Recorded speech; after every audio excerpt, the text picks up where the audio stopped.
kardeşim.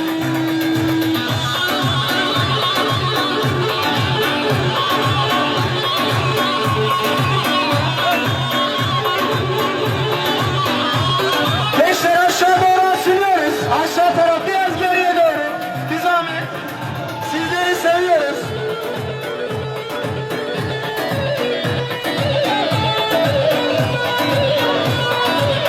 Ey maşallah.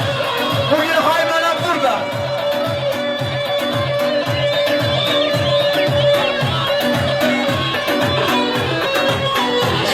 Can. Dedecan. Ay can.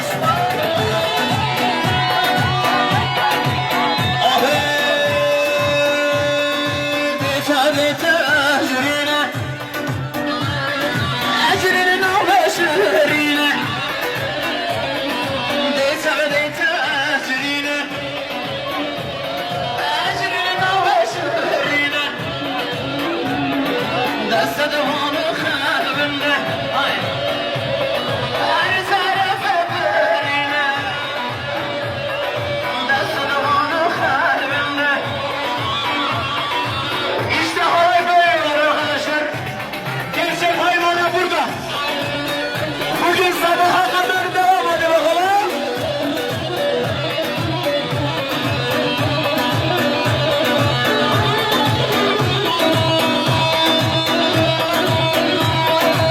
Havayı birleştirelim lütfen.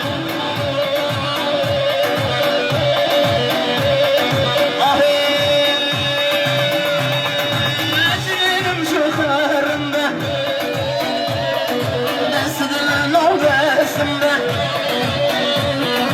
Acilin şoföründe, neslinden ortasında. Kacirinin nasip, acilin tırlemez yeter.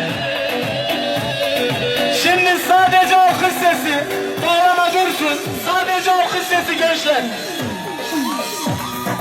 Halay böyle olur. Acirine, acirine nove şerine, deste de bana kharbine, her tarafı börine. Mendiller nerede mendiller? İnşallah. Ay maşallah serbeyendi. Aha. Ay maşallah. Hava.